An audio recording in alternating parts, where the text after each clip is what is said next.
오늘은 히브리서 11장 22절 말씀을 기초로 요셉의 믿음에 대해서 함께 살펴보겠습니다.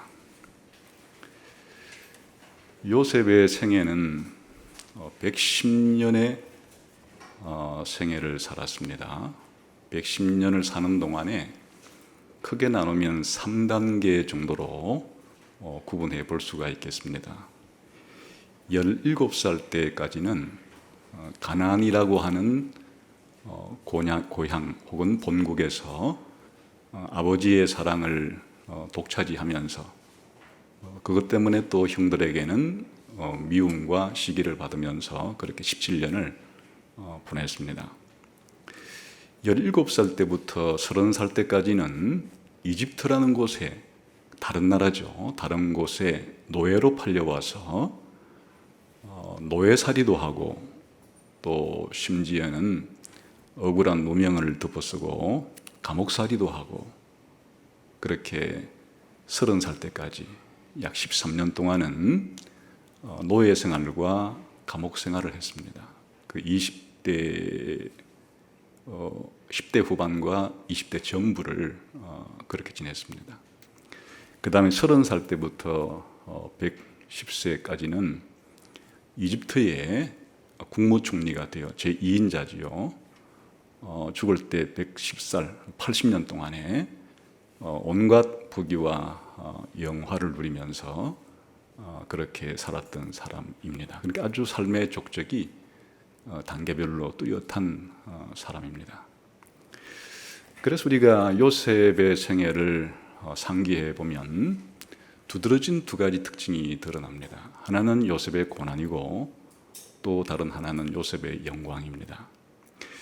하나님의 백성들이, 하나님 믿는 사람들이 이 세상을 살아가는 동안에 요셉과 같은 고난을 겪었던 사람이 그리 흔치 않을 겁니다. 요셉은 하나님이 이 땅에 하나님의 사람들을 두셨을 때 가장 깊은 고통과 고난을 겪었던 그런 인물이죠. 사실 10대 후반과 20대는 한 인생에게 있어서 가장 꿈 많은 시절 아니겠습니까? 미래에 펼쳐질 장밋빛 환상을 보면서 무엇인가 열심히 준비하고 또 일하고 가장 힘차게 준비하며 역동적으로 살아야 될 그 나이에 다른 나라에 끌려가서 그 노예살이를 했다. 오늘날 아무리 어려운 흔히 말하는 3D 직종에 해당되는 어렵거나 힘들고 더러운 정말 남이 잘 하지 않으려고 하는 그런 일을 한다고 할지라도 노예살이보다는 엄청 쉬울 거예요. 자기의 고난이라고 해서는 전혀 없이 주인의 재산 취급당하면서 미래가 없는 그런 삶을 살아간다고 하는 것은 한 인생이 겪을 수 있는 최고의 힘든 어려운 과정이라 할 수가 있겠죠. 뿐만 아니라 우리가 이 땅을 살면서 가장 가기 싫어하는 것 중에 하나가 감옥 아니겠습니까? 감옥에는 인간의 모든 자유가 박탈되는 곳 아닙니까? 시간도 자기 마음대로 사용할 수가 없고 공간도 자기 마음대로 사용할 수가 없고 심지어 우리 인간의 가장 자연스러운 본능인 먹는 것, 입는 것, 자는 것, 일어나는 이런 거를 자기 마음대로 하지 못하는 자신의 모든 자유가 박탈된 그런 삶이 감옥 생활인데 요셉이 그렇게 감옥 생활을 했다는 것은 아무나 경험할 수 있는 일은 아닙니다. 그리고 이런 노예 생활과 감옥 생활을 근 13년이나 길고도 긴 세월 동안에 했다는 것은 엄청난 고난을 겪었다는 것을 우리가 알 수가 있겠습니다. 그러나 그 이후의 삶도 또 너무나 놀랍죠. 약관 30살의 나이에 당대 세계 최강대국 중에 하나였던 이집트의 국무총리가 되었다. 2인자가 되었다. 이것은 세계 역사상 유례를 찾아볼 수 없는 깜짝 놀랄 만한 사건이 일어난 겁니다. 요즘 대한민국의 36살짜리 청년이라고 불러야 될지 모르겠지만은 사람이 제1야당의 당수가 되었다고 해서 온갖 많은 사람들이 놀라워하죠.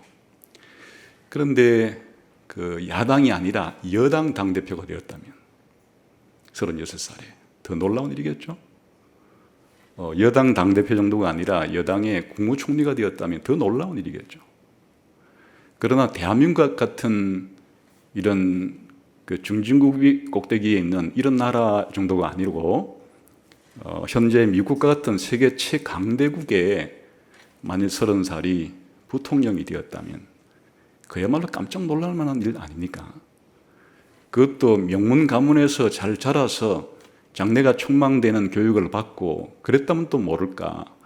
요즘식으로 말하면 가장 가난하고 어려운 나라의 사람, 예를 들어서 저런 방글라데시라든지 혹은 소말리아라든지 그런 나라에서 불법 이민으로 들어와서 취업했다가 30살에 부통령이 되었다면 그야말로 엄청난 사건이라 할 수 있겠습니다. 그런 일이 일어난 겁니다.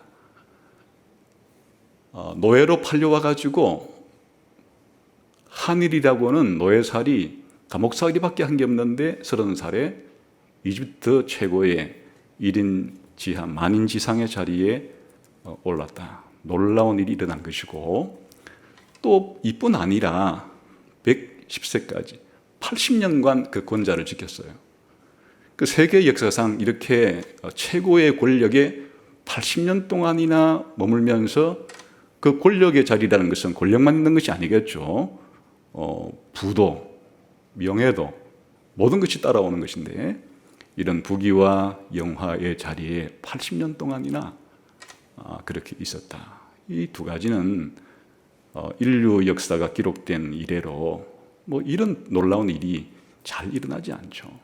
나중에 다니엘 정도나 이에 버금갈 정도의 그러한 인물이었다고 볼 수도 있겠습니다. 그러니까 요셉이라는 인물은 이렇게 고난의 심도, 고난의 깊이도 하나님 백성이 겪을 수 있는 고난 가운데 가장 깊은 고난을 겪었던 사람이고 또 지상에 살면서 하나님 백성이 누릴 수 있는 혹은 그런 부와 명예와 권력이 있다 그러면 요셉은 최고 높은 정상의 자리에서 그런 삶을 그것도 아주 오랜 동안에 누렸던 아주 특이한 사람이라 할 수가 있겠습니다. 그래서 우리가 이제 요셉이라는 인물을 바라볼 때 요셉이 이런 고난과 영광, 요셉의 낮아짐과 이런 높아짐 이 두 가지가 둘 다 강력한 그런 체험을 가지고 있는 이것은 무엇을 의미하는 걸까?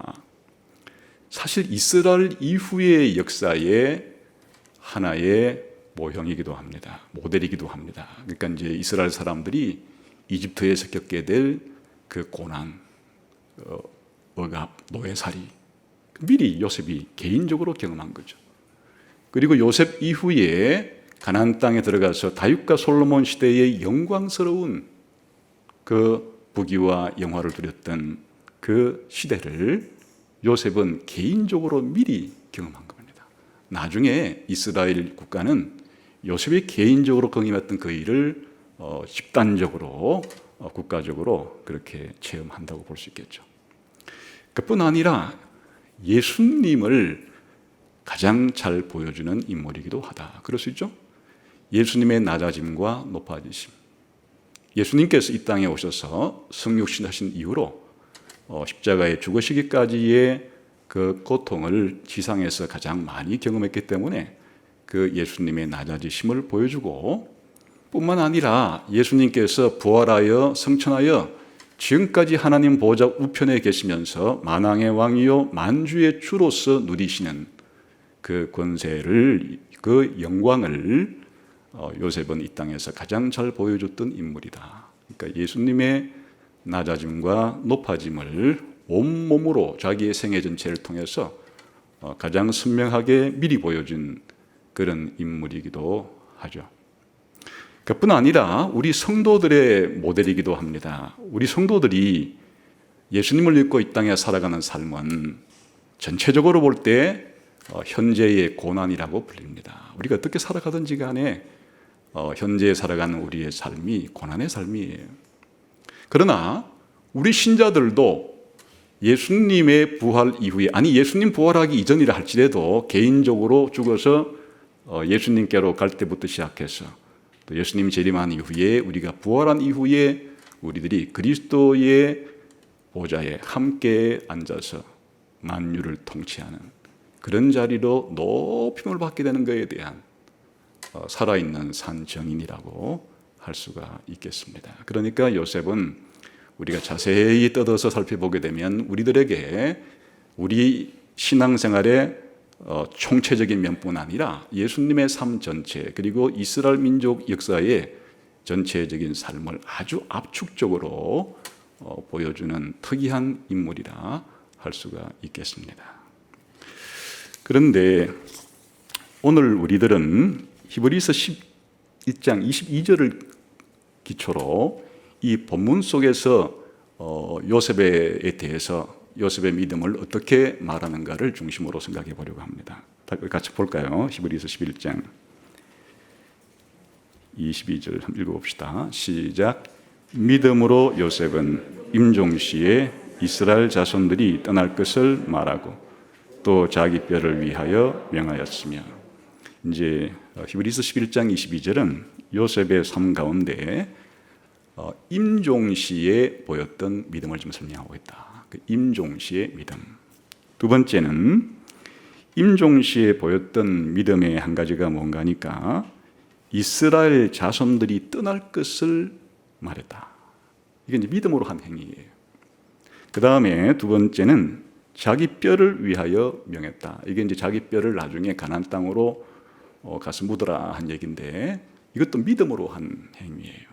그러니까 이제 히브리서 11장 22절에서는 요셉의 믿음을 우리가 본받으려고 할 때 임종시에 보였던 믿음, 이스라엘 자손이 떠날 것을 말한 믿음, 그리고 자기 뼈를 가나안 땅에 가서 나중에 묻으라고 한 그 행위 속에 드러난 믿음이 소개가 되어 있죠. 이 세 가지를 볼 건데, 먼저는 이 본문의 배경이 되는 창세기 본문을 먼저 살펴볼 것이고, 두 번째, 세 번째, 네 번째는 여기에 나오는 세 가지의 내용들을 살펴보고 마지막으로 전체적으로 결론을 맺으면서 적용을 해보도록 하겠습니다. 우선 이 본문이 나오게 된 구약성경 창세기의 배경을 한번 살펴보겠습니다. 50장으로 가보겠습니다. 창세기 50장.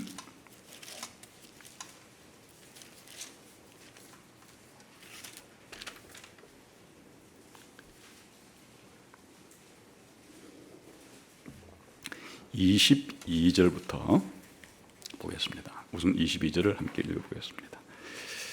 22, 23 함께 시작. 요셉이 그의 아버지의 가족과 함께 애굽에 거주하여 110세를 살며 에브라임 자손 3대를 보았으며 므낫세의 아들 마길의 아들들도 요셉의 세라에서 양육되었더라. 이건 이제 요셉의 나이가 110세였다 하는, 죽을 때 나이를 좀 가리킵니다. 110세 때 죽을 때 에브라임과 므낫세, 자기의 첫 번째, 두 번째 아들이죠. 이 두 아들을 특히 에브라임의 3대까지 보았다. 이제 110살 때쯤 되면 이집트의 뿌리를 내리고 정착을 했다는 거죠. 3대 정도까지. 자손 에브라임 3대니까 요셉으로 말하면 이민 1, 2, 3, 4대까지 내려갔으면은 이제 상당히 그 이집트라고 하는 사회 속에서 굳건하게 뿌리를 내릴 만한 그런 시점이 되었다. 그런 정도로 이해하시면 되겠습니다.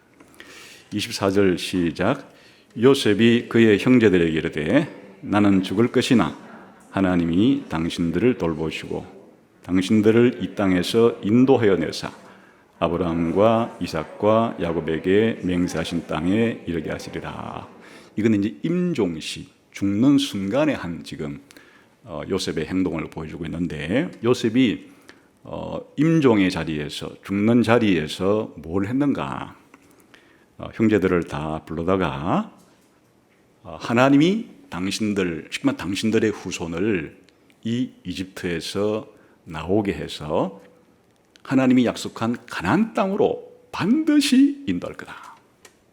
미래에 대한, 이스라엘의 후손의 미래에 대한 확신을 표현하면서 일종의 그들에게 예언 같은, 처음 한 건 아니지만은 이 아브라함과 이삭과 야곱에게 받은 이 약속을 믿으면서 그 하나님 약속이 언젠가 반드시 당신들에게 일어날 거다라고 하는 지금 사실 믿음을 표현하고 있는 거죠. 두 번째, 25절 시작. 요셉이 또 이스라엘 자손에게 맹세시켜 이르기를 하나님이 반드시 당신들을 돌보시리니 당신들은 여기서 내 해골을 메고 올라가겠다 하라 하였더라. 또 하나는 이제 이스라엘 자손들에게 맹세를 시킵니다.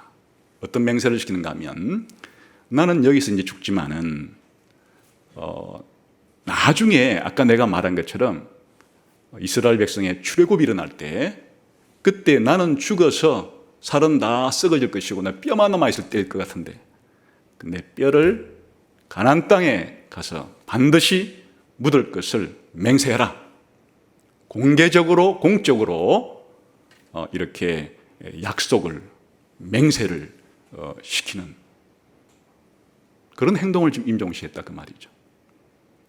이게 이제 아까 히브리서 11장 22절에서 이스라엘 자손이 나갈 것을 말했다는 게 그 24절의 이야기고 또 자기 뼈에 대해서 맹했다는 말이 25절이 이게 지금 임종시 보였던 요셉의 중요한 두 가지 믿음의 그런 요소였다 그런 거죠. 그 다음에 26절 시작. 요셉이 110세에 죽음에 그들이 그의 몸에 향재료를 넣고 애굽에서 입간하였더라. 드디어 이제 요셉이 110세에 죽어서 장례식을 치릅니다. 우리가 이집트 하면 미라가 떠오르죠. 요셉의 몸을 미라로 만들었다는 거죠. 성경의 첫 번째 책인 창세기는 이렇게 끝납니다. 요셉이 이집트에서 죽을 때 이스라엘 자손들에게 뭐라고 말하는가 하면 하나님이 아브라함과 이삭과 야곱에게 주시겠다고 약속한 가나안 땅으로 여러분들이 반드시 들어가게 될 거다. 지금은 지금 이집트 땅이 있긴 하지만 반드시 들어간다. 두 번째는 그때 출애굽이 일어날 때 나는 죽어서 뼈만 남아있겠지만은 내 뼈를 반드시 출애굽할 때 가지고 나가서 가나안 땅에 묻어라.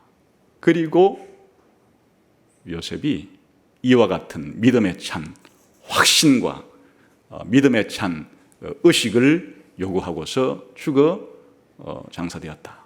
어떤 요원이 남는 거예요?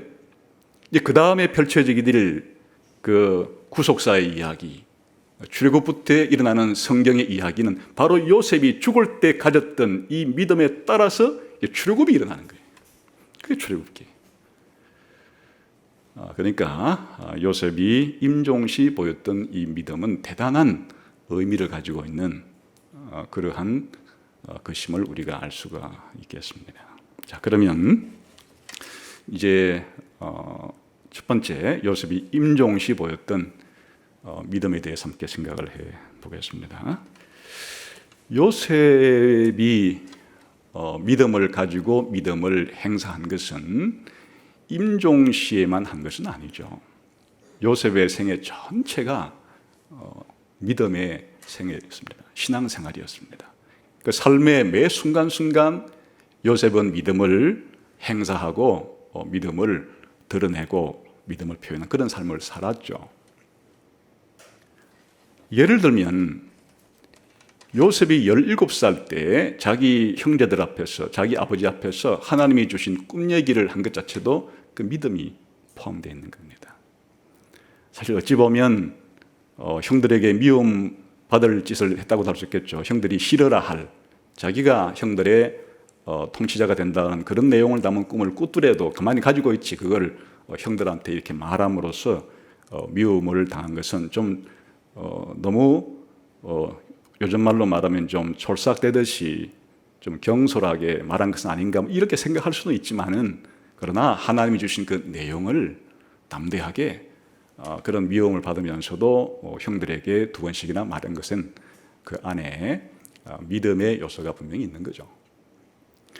그뿐 아니라 이제 형들의 미움을 받아서 시기와 질투를 받아서 이집트로 노예로 팔려왔을 때 우리가 잘 알듯이 보디발의 집안에서 이제 노예 생활을 했는데 그때 보디발의 아내가 성적으로 간음하자고 유혹을 했죠. 그때 요셉은 3번씩이나 끈질기게 유혹하는 보디발의 아내의 유혹을 물리치고 응하지 않았습니다. 성적인 정절함을 지켰는데 이때 요셉의 믿음이 있는 거예요. 요셉이 뭐라고 말하면서 거절하는가 하면 요셉이 거절하며 자기 주인의 아내에게 한번 들어보세요. 내 주인이 집안의 모든 소유를 간섭하지 아니하고 다 내 손에 위탁하였으니 이 집에는 나보다 큰 이가 없으며 주인이 아무것도 내게 금하지 아니하였어도 금한 것은 당신뿐이니 당신은 그의 아내입니다. 그런즉 내가 어찌 이 큰 악을 행하여 하나님께 죄를 지으리요. 여기 믿음이란 말은 표현 없지만은 요셉의 믿음의 행동이에요. 성적으로 이렇게 죄를 짓는 것은 남편이 있는 아내와 간음을 하는 것은 보디발에게 악을 행하는 것일 뿐 아니라 하나님께도 악을 행하는 것이다. 요셉의 믿음이 있으니까 이와 같은 성적인 죄에서부터 성적인 죄를 이길 수 있는 그 결과를 가져왔죠. 여기도 요셉의 믿음이 지금 있는 거죠. 그 이후에 요셉이 보디발 아내의 누명을 뒤집어 쓰고 감옥살이를 할 때 그 감옥 생활을 견딘 힘, 그 어디서 나온 거겠습니까? 믿음의 힘이에요. 창세기에는 나오지 않지만은 나중에 시편 105편에 보게 되면 이스라엘의 역사를 쭉 회상하는 그런 시인데 그 중에 요셉에 대한 대목이 나와요. 이렇게 나와요. 그가 한 사람을 앞서 보내셨으며 요셉이 종으로 팔렸도다. 그의 발은 착고를 차고 그의 몸은 쇠사슬에 매였으니 곧 여호와의 말씀이 응할 때까지라. 그의 말씀이 그를 단련하였도다. 그 요셉의 감옥 생활이 착고에 차고 손발이 묶이고 쇠사슬에 묶이고 그런 생활을 하는 동안에 하나님의 말씀이 임하기까지 응하기까지 하나님이 요셉에게 꿈을 통해서 보여주신 그와 같은 것이 이루어질 때까지 엄청난 연단과 단련을 받으면서 그 감옥 생활을 보냈다. 그런 뜻이죠. 여기에 이런 착고에 차이고 쇠사슬로 묶인 감옥 생활을 하는 이런 생활 속에서 지탱할 수 있는 그 힘은 믿음에서 나온 것이 아니면 어디서 나온 거겠습니까? 요셉의 믿음이 있는 거죠. 뿐만 아니라 이제 요셉이 감옥에서 나오게 된 계기가 감옥에서 꿈을 해석해주고 바로 왕이 꾼 꿈에 대한 해몽을 위해서 이제 부름 받았을 때 바로 왕이 이렇게 말해. 내가 꿈을 꾸었는데 아무도 꿈 해석하는 사람이 없어 답답하다. 네가 꿈 해몽한 거를 잘한다는 얘기를 내가 소문을 들었는데 내가 꾼 꿈에 대해서도 네가 해석할 수 있겠냐 이러니까 요셉이 걱정하지 마세요. 꿈 해몽은 제 전문이에요. 말해보세요. 이렇게 건방진 태도를 보이지 않죠. 어떻게 말하는가 하면 당신이 꾼 꿈은 하나님이 당신에게 꾸게 해준 꿈입니다. 또 제가 이제 해석할 텐데 이 해석은 내가 하는 게 아니고 하나님이 해석해 준 겁니다. 그리고 내가 해석해 준 대로 이 당신의 꿈이 성취될 텐데 그 꿈을 성취하신 분이 하나님입니다. 이 바로가 꾼 꿈을 대하는 요셉의 이 모든 꿈에 대한 자세는 철저하게 하나님의 주권을 믿는 믿음으로 일관되어 있음을 우리가 알 수 있잖아요. 그 요셉의 믿음이 잘 드러나는 거죠. 뿐만 아니라 나중에 요셉이가 노예로 팔려온 것은 형들의 악이죠. 형들이 자기를 미워하고 시기했기 때문에 동생을 팔아넘긴 건데 얼마나 끔찍한 악을 저지른 겁니까? 동생을 노예로 팔아먹었어요. 우리가 흔히 말하는 한국식으로 말하면 형들에 대한 미움을 한으로 가지고 있다 그러면 얼마나 큰 한을 품고 살았을 법한 그런 세월이었겠어요. 그러나 이제 나중에 기근이 닥쳐서 형들을 만났을 때, 형들이 이집트로 찾아왔을 때 요셉은 용서해 주죠. 그 형들을 용서해 주면서 하는 말이, 당신들이 나를 팔아먹은 악을 행했지만은 하나님이 당신들이 행한 그 악을 선으로 바꾸셨다. 그래서 당신들이 나를 팔아먹었다고 생각하지 말라. 사실 하나님이 당신들 앞서서 당신들 구원하라고 그래 보낸 거다. 그러니 당신들이 나를 팔아먹었긴 했지만 물론 당신들이 이집트에 나를 보냈다기보다는 하나님이 나를 보낸 거다. 그리고 하나님께서 나를 이집트에서 이렇게 높은 통치자로 만드셔서 당신들을 구원할 수 있게 되었다. 이건 뭐예요? 자신의 지나온 이 삶에 대해서 형들의 그 악에 대해서조차도 하나님이 섭리 가운데 행하신 것이다 라고 하는 하나님의 섭리에 대한 강력한 믿음이 요셉에게 있었다는 것을 알 수가 있죠. 뿐만 아니라 나중에 요셉은 자기 아버지가 죽기 전에 자기에게 내가 죽으면은 가나안에 장사하게 해달라고 하는 그것을 맹세하라는 것을 묵묵히 순종하죠.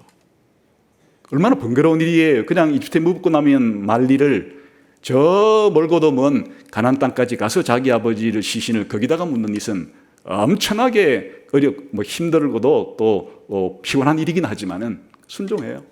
아버지가 맹세하라 그러니까 맹세를 해요. 아버지에 대한 이 순종심, 그 요셉이 믿음이 아니면은 무엇으로 설명이 가능한 거예요? 하나님께서 주신 가나안 땅에 대한 그 약속에 대한 믿음은 아버지에 대한 순종으로 드러나게 된 것이고, 또 자기들 형제들을 그렇게 용서해 주게 된 것도 요셉의 믿음에서 발로가 된 것일 것이고, 또 자기 두 아들을 아버지에게 데리고 가서 아버지에게 이 축복 기도를 받게 한 것도, 자기 아들은 이집트에서 최고의 잘 나가는 권세와 이런 부귀를 누리고 있는 아들임에도 불구하고 영적인 복을 받게 해주려고. 그 믿음 아니면 뭐겠어요? 자기 아버지에게 자기 자식들이 영적인 축복을 받도록 자기 아들들을 요셉에게 데리고 간 일이 믿음이죠. 뿐만 아니라 요셉이 보디발의 집에 노예 생활을 할 때도 얼마나 성실하게 일했으면, 그냥 보디발이 이제는 내 모든 일을 너한테 다 맡겨버리겠다, 전폭적으로 너한테 정권을 위임하겠다 해서 보디발 집안의 가정총무가 되고, 또 감옥에 들어가니까 얼마나 성실하게 재수 생활을 잘했으면은, 또 성실하게 잘했으면은 간수장이 이제 내 감옥의 모든 일을 다 너한테 맡겨버리겠다 해가지고 그냥 간수가 자기가 간수장이 해야 될 일을 전체를 위임해가지고 요셉으로 하여금 감옥 일을 다 집안 처리할 수 있도록 해주고, 나중에 바로 또한 이집트의 모든 전권을 요셉에게 맡겨서 이집트를 바로 대신에 통치하게 주었을 때, 그 일을 자기가 맡은 일 자체를 성실하게 자기가 섬기는 공동체의 복이 되게끔 열심히 충성스럽게 성실하게 한 그것은 요셉의 믿음이 아니면 어디서 나온 것이겠습니까? 전체적으로 볼 때 요셉의 지난 삶을 돌아보게 되면 이 임종시까지의 요셉의 삶은 요셉이 고난받았을 때도 믿음으로 극복한 거죠. 사실 요셉이 17살 때 이방 땅인 이집트 땅으로 와서 형제들을 다시 만날 때까지 근 20년 동안은 하나님 믿는 사람이 한 사람도 없는 곳에서 홀로 살았어요. 당시 이집트에서는 하나님의 백성이 한 사람도 없는 상태에서 혼자 20년을 이집트 땅에서 보냈단 말이에요. 거기다가 오늘 우리가 가지고 있는 이런 성경도 그 당시에는 아직 없던 시절이에요. 오늘날로 말하면 예수 믿는 사람이 한 사람도 없는 그런 타지에 가서 혼자 신앙생활을 해 나간다는 것은 어마어마하게 어려운 일이었겠으나, 요셉은 그 한 20년의 길고도 긴 홀로 신앙생활하는 과정 속에서 믿음을 가지고 그 모든 고난을 이겨냈어요.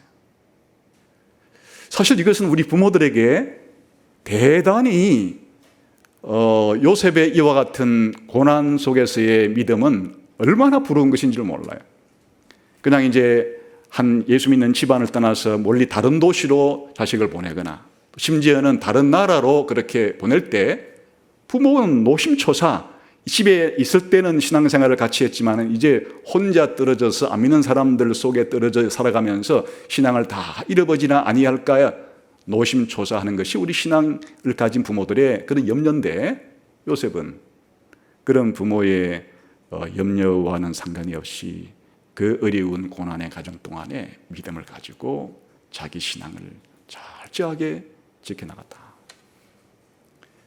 그리고 본인이 옛날 자신이 신앙생활했던 가족과 공동체를 떠나 집을 떠나서 혼자 지금 외지에 와서 타지에 와서 혼자 신앙생활하고 있는 여러분이거나 혹은 또한 지금 외국에서 혼자 생활하고 있는 여러분들이라면 혼자 떨어져서 외롭게 지내기 때문에 너무 주변의 삶이 예수 믿는 사람들과 분위기가 다른 불신 문화 풍조가 만연되어 있기 때문에 저는 신앙을 다 잃어버렸어요, 이렇게 핑계는 대지는 못하는 것이에요. 요셉을 보세요. 오늘날에는 전 세계 어디 가든지 간에 이런 그 인터넷을 통해서 본국에서 드리는, 고향교회에서 드리는 예배를 다 함께 드릴 수도 있고 설교를 들을 수도 있고 또 성경과 신앙책들을 가지고 가서 읽을 수도 있고. 그런데 내가 그런 곳에서 이런 환경 때문에 내 신앙을 다 팔아먹었다, 이렇게 핑계할 수는 없는 거죠. 요셉은 이런 엄청난 고난 가운데서도 믿음을 가지고 그걸 견뎌낼 수 있었다. 요셉 믿음 아니에요? 더 나아가서 더 놀라운 사실은 이 30살 때부터 110살까지의 신앙이에요. 우리가 신앙을 표현할 때 어려울 때는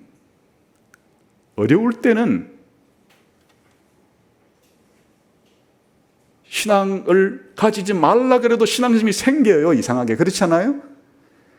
여러분이 결혼하고 자녀를 낳았는데 무럭무럭 잘 자랄 때는 내가 뭐 이유식도 잘하고 그리고 애들도 이렇게 알뜰히 살뜰히 살피니까 건강하게 됐지만 갑자기 애들이 아프거나 할 때는 혼비백산해가지고 그때 없던 신앙 다 끄집어내가지고 하나님 살려주세요, 이것만 고쳐주시면 제가 어떻게든지 간에 신앙생활 잘할게요, 막 이렇게 하는 거 아니에요?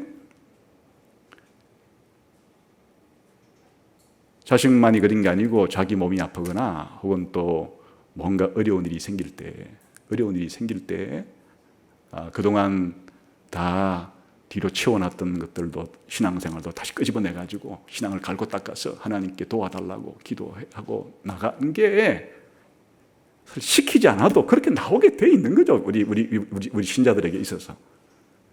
그 정말 어려운 것은 우리가 형편이 좋을 때예요. 자신이 몸도 튼튼하고 가족도 튼튼하고 그냥 자기가 또 돈도 많아가지고 아쉬운 것도 없고 이럴 때 하나님을 의지하고 하나님 약속을 의지하고 천성을 바라고 천국을 대망하고 이런 신앙 가지기는 정말 어려운 거예요. 사람은 권력 있고 돈 있고 건강하면 그냥 하나님 의지를 잘 안 해요. 그냥 자기가 가지고 있는 것들이 그냥 자기가 잘해서 된 줄 알고 그것 때문에 그냥 이 세상을 더 누리고 싶고 이렇게 생활하고 싶지, 영원한 천국에 대한 대망으로 이 세상은 천국에 비하면 아무것도 아니야, 그러니까 내가 교만할 것은 없어, 이런 식의 신앙 가지고 높은 관직에 있을 때, 높은 권력을 가지고 있을 때 신앙생활 잘하기는 쉽지 않다. 현재 예수 믿는 사람들이 이런 높은 그런 지위에 있을 때 신앙생활이 쉽지 않다. 혹은 또 예수 믿는 사람들이 그래도 부자라는 소리 들을 정도로 돈이 넉넉하면 그런 상태에서 신앙생활 잘하기가 쉽지 않다. 그런데 요셉의 놀라운 이 신앙의 비밀은 요셉이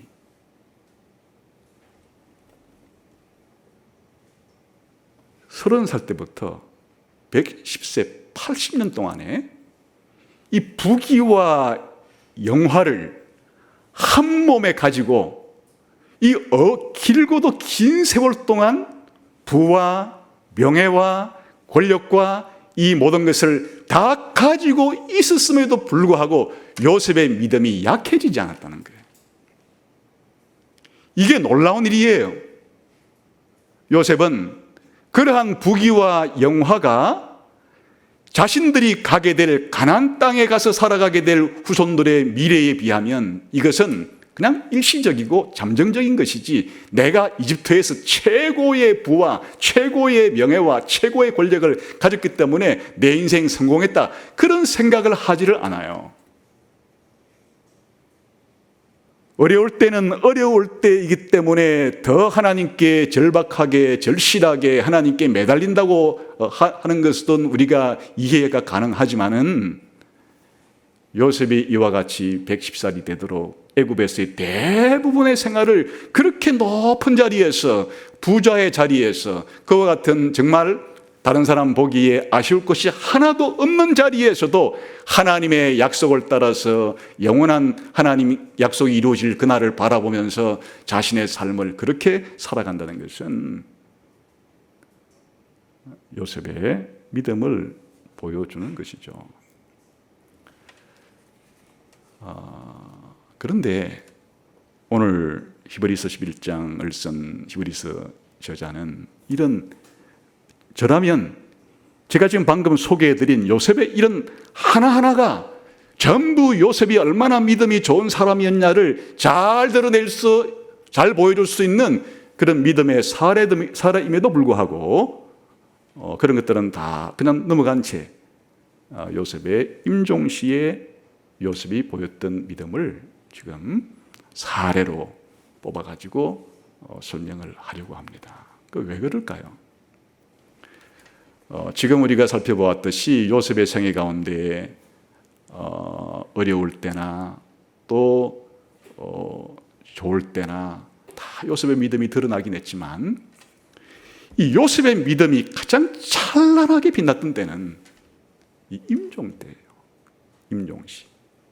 지금까지의 모든 믿음이 하나로 연결되어서 요셉의 믿음이 환한 대낮과 같이 그렇게 밝게 드러난 때가 바로 요셉이 임종시, 죽을 때, 자신이 죽을 때가 가까웠다고 생각했을 때, 자기가 죽음을 느꼈을 때, 자기가 임종의 순간에 보였던 이 믿음이에요.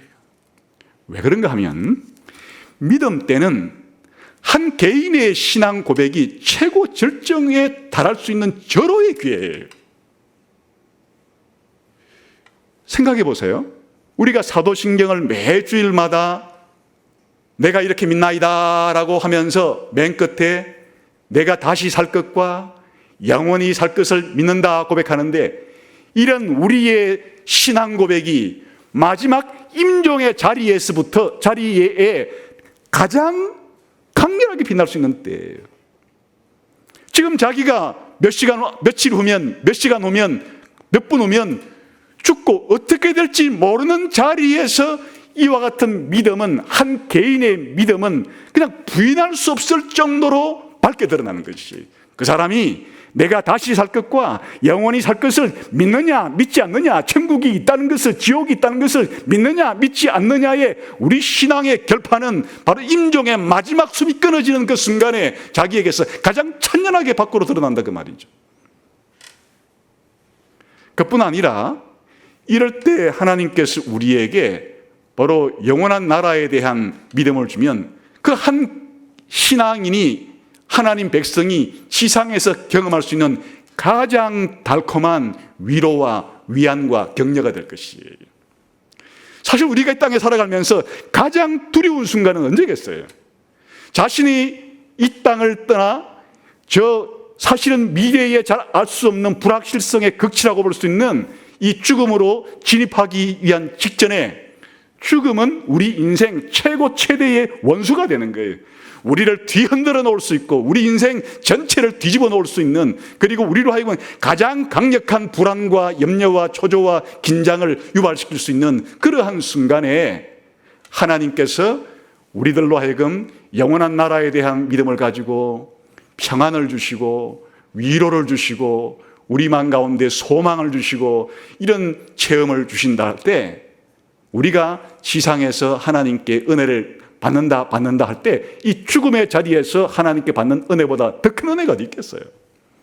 그러니까 한 신자는 우리가 평생을 살아가는 모든 순간순간이, 그것이 기쁠 때나 슬플 때나 아플 때나 건강할 때나 부유하거나 가난하게 되는 모든 경우가 우리의 신앙의 시험의 과정이고 우리의 신앙을 드러낼 기회이지만, 우리가 한 개인의 나의 신앙을 최고도로 밝게 빛내고 내 신앙을 결정에까지 이끌어내고, 그리고 내가 하나님의 은혜를 지상에서 마지막으로 최고로 받을 수 있는 순간은 죽음의 순간이에요.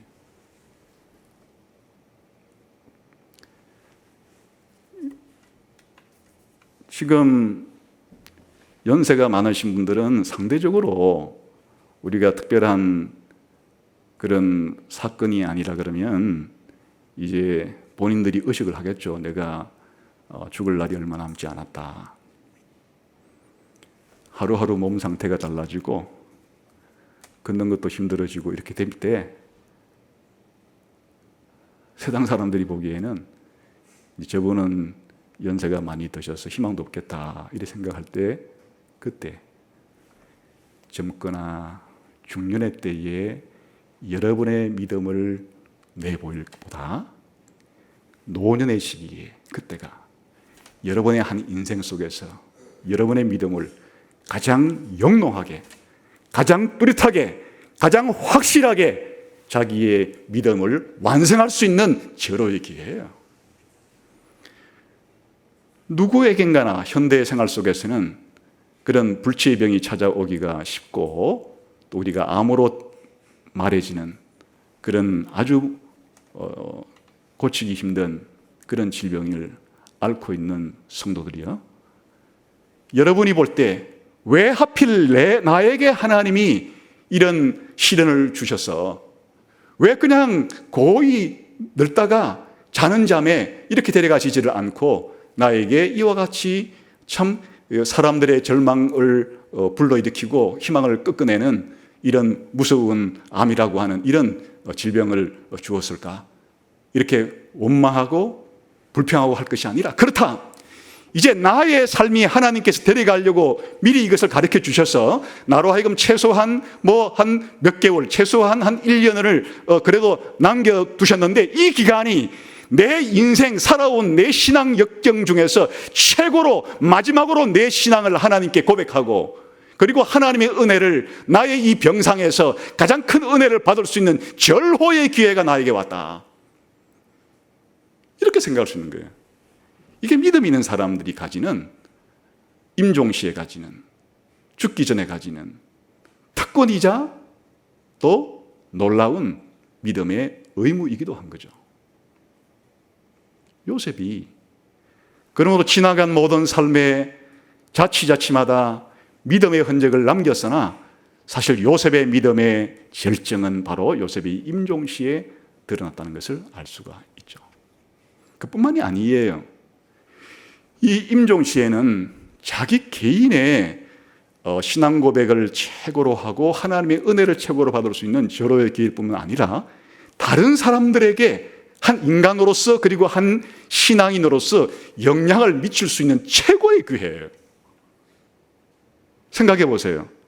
이렇게 다른 사람은 죽음의 그 두려움과 이 공포에 지내기가 좋은 시절에 하나님을 믿음으로, 하나님의 영원한 나라에 대한 약속을 믿음으로써 마음을 평안하게 하고 하나님께 위로를 받으면서 이렇게 지내면서 성도들에게, 여러분도 신앙생활 잘하세요. 제 지나온 인생을 놓고 보니까 좋았을 때도 있고 또 안 좋았을 때도 있고, 제가 여러 가지 인생의 굴곡진 삶을 살았는데, 지금 돌아보니까 제가 하고 싶은 말은, 신앙생활 열심히 하세요. 신앙을 바르게 가지세요. 제가 마지막에 이 세상을 떠나면서 하고 싶은 가장 중요한 말이, 여러분 하나님을 잘 믿으세요. 예수님은 잘 믿으세요. 그리고 천국에서 다시 만납시다.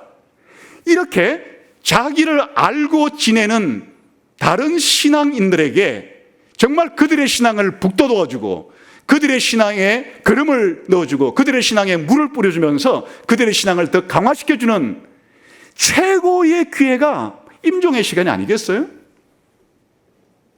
그것이 자기 믿는 자식이건 함께 신앙생활하고 있는 한 교회의 다른 성도이건 우리 신자들이 죽음을 맞이해서 죽음을 예상해 가면서 죽음의 시간 속에서 영원한 천국을 바라보면서 하나님께로부터 받은 이 은혜에 감사하고 또 감격하고 지나간 날을 돌아봐도 감사하지만 앞으로 이제 나에게 하나님이 주어지실 영광스러운 천국을 생각하니까 지나간 날보다 더 기대가 돼요. 이렇게 다른 성도들에게 임종의 자리에서 죽음의 자리에서 말해줄 때 자신이 교회의 다른 성도와의 교제의 결정을 이룰 수 있는 시간이 그리고 교회에 대한 최고의 봉사의 시간이 자신은 지금 병상에서 예배에 함께 참석하지는 못할지라도 자기의 믿음이 소문이 나서 다른 성도들에게 알려질 때 자기 자식들에게 알려질 때 이것은 자기 자식에게 줄 수 있는 최고의 유산인 것이고 다른 성도들에게 우리가 할 수 있는 최고의 성도의 교제이자 봉사가 아니겠어요? 그뿐 아니라 혹시 자기 주변에 불신 가족이나 불신 친구나 불신 이웃들이 있다 그러면 정말 죽음의 순간에 내보이는 이런 하나님께 대한 소망과 또 마음의 평안을 가지고 위로를 받으면서 감사하면서 미래에 대한 기대감을 가지면서 그의 인생을 보내는 것은 불신자들에게 가장 강력한 전도가 되는 거예요. 그냥 평상시에 우리가 하는 전도와는 비할 바가 없는 것이 자신의 온 마음과 온 몸을 통해서 자신의 마지막 목숨을 걸고 하는 전도예요. 비록 지금까지는 자신이 전도를 잘 못했다 할지라도 자신이 임종의 순간에 보이는 이 믿음의 증거는 자신을 알고 있는 주변의 불신자들에게는 가장 강력한 천국에 대한 전도가 되는 것이고 하나님의 은혜로 예수 믿고 구원받은 사람들이 가질 수 있는 최고의 상태를 내보여줌으로써 지상 최고의 자기가 그동안 전도를 많이 해왔다 할지라도 임종시에 내보이는 이런 믿음은 최고의 전도가 된다. 그러므로 성도 여러분, 현재 지금 연세가 많으시거나 아니면 또 큰 질병 가운데 있는 여러분들이 나는 이제 늙어서 아무것도 할 것이 없어, 나는 이제 너무 병이 심해졌기 때문에 아무것도 할 것이 없어, 이렇게 생각하지 마시고 바로 그 자리에, 가장 힘겨운 자리에 여러분이 제대로 일어서지도 못하고 말도 제대로 못하는 그 순간에 여러분이 하나님의 약속을 믿고 영원한 나라를 믿는 그 믿음은 여러분이 할 수 있는 최고의 지상에서의 증거의 기회가 될 수 있음을 아시고 그 순간이 여러분 인생의 가장 빛나는 순간이 될 수 있음을 기억하시면 좋을 것 같습니다. 그뿐 아니라 이 임종시에는 하나님께 감사하고 영광을 돌릴 수 있는 최고의 기회예요. 우리가 삶을 살아갈 때는 덜 겪는 그것이 어려움이든 기쁨이든 그 단편적인 사건 때문에 일희일비할 때가 많죠. 우리의 시야가 좁아지기 쉬우나 이 임종의 자리에서는 자기 인생 전체를 조망할 수 있는 기회를 얻어요. 그렇지 않아요? 우리가 죽기 전에는 사람들이 다 지나온 삶을 돌아보기 때문에 요셉과 같이 바로 하나님의 지나온 은혜를 감사하고 찬양할 수 있는 절호의 기회예요. 우리가 그동안 하나님께 제대로 감사를 드리지 못했고 찬양을 드리지 못했다 할지라도 이 죽음을 맞이해서 보내는 이 죽음의 기간, 임종의 기간 동안엔 하나님께 대한 최고의 감사와 찬양을 드리면서 보낼 수 있는 시간이라 그 말이에요. 그뿐 아니라 지나온 날들을 통해서 하나님이 나에게 베풀어 주신 은혜에 대한 감사뿐 아니라 앞으로 나한테 주실 은혜, 미래에 죽고 난 이후에 나에게 주실 미래의 영광스러운 하나님의 일 때문에 더 큰 감사와 찬송을 드릴 수 있는 시간이에요.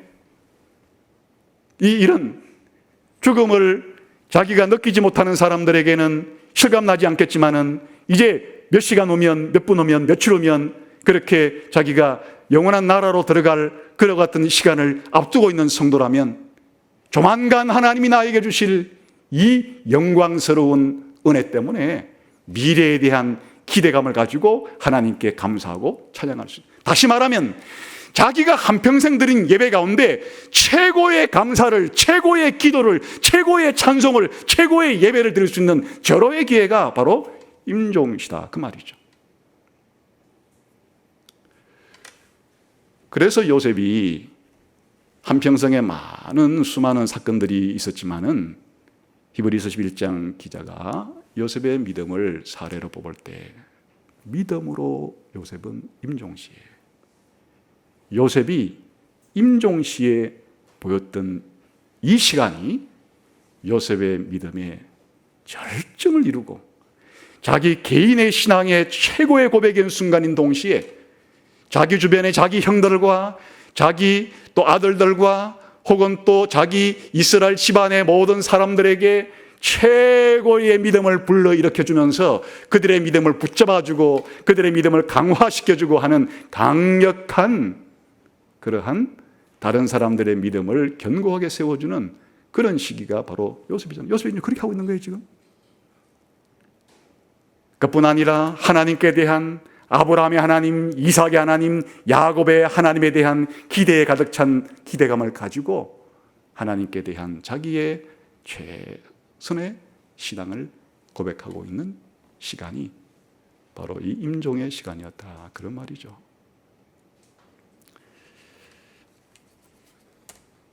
오늘 그 세 가지를 다 하려고 그랬는데 시간이 많이 지나서 그 요셉의 믿음 가운데 그 임종시에 보였던 믿음까지만 하도록 그렇게 하겠습니다. 그러니까 요셉이 내보인 임종시의 믿음이란, 그럼 우리는 아직 죽을 날을 모르는데 그런 믿음은 나와 관계없지 않겠나 생각하시겠지만, 임종시에 내보인 이런 믿음은 특별히 우리가 살면서 기쁠 때보다는 슬플 때, 또 좋은 일이 일어날 때보다는 좀 어려운 일을 지금 겪고 있을 때, 혹은 건강할 때보다는 지금 내가 병중에 있을 때, 또 경제생활이 유난할 때보다는 경제생활이 어려울 때, 임종시까지는 아니지만은, 임종시 동생시까지는 할 수 있겠죠.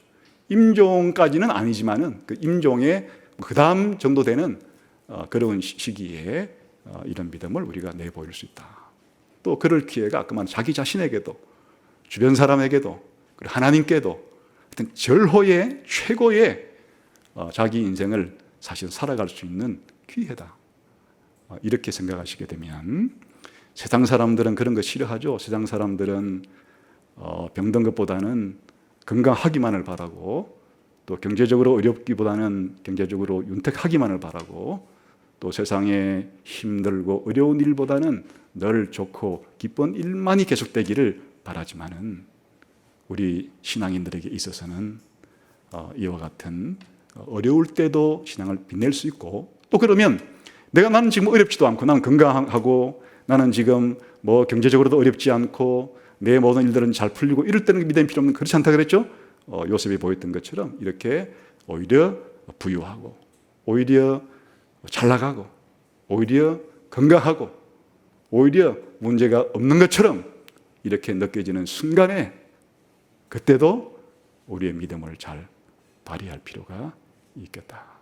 그것이 축적되어야, 언제 이것이 폭발적으로 마지막에 완결되는가 하면, 이런 살아가는 동안에 우리의 믿음이 어려울 때나 기쁠 때나 병들었을 때나 건강할 때나 부유할 때나 이 가나게 되는 경우에 이런 믿음의 삶들이, 그것이 임종의 순간에 마지막 불꽃을 내고 그렇게 되는 거죠. 그러니까 우리의 매일매일의 이런 삶 자체는 지금도 우리의 믿음을 드러낼 기회이기는 하지만, 이렇게 우리가 하루하루 쌓아가는 믿음이 우리의 임종의 순간에 최고의 빛을 발하기를, 그렇게 기도하면 좋지 않겠어요? 우리의 기도 제목 가운데 하나님, 요셉처럼, 혹은 지금 마찬가지 야곱처럼, 이삭처럼, 그래서 지금 히브리서 11장에서 가장 중요한 믿음의 사연은, 믿는 사람들은 믿음에 따라 죽었다고 설명하고 있는데, 그 가장 대표적인 사람들이 이삭이 죽을 때, 야곱이 죽을 때,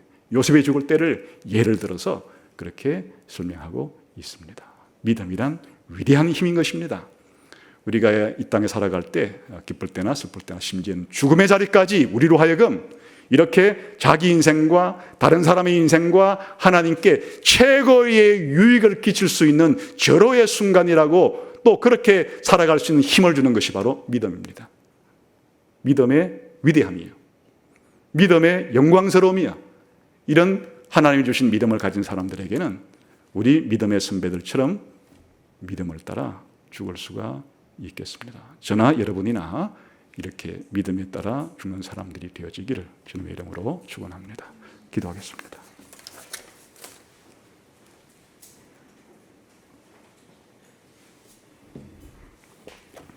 하나님 아버지 감사합니다. 오늘도 이 주일날 하나님께 예배하면서 하나님의 신실하신 약속을 붙잡고 또 영원한 나라에 대한 기대감을 가지고 또 지나온 날들에 대한 감사함을 표현할 수 있는 시간 주시니 감사합니다. 오늘 이 땅을 살아가면서 생애 동안만이 아니라 특별히 임종의 순간에 있는 성도들에게도 이 놀라운 요셉의 믿음을 선물로 주시옵소서. 예수님 이름으로 기도하옵나이다. 아멘.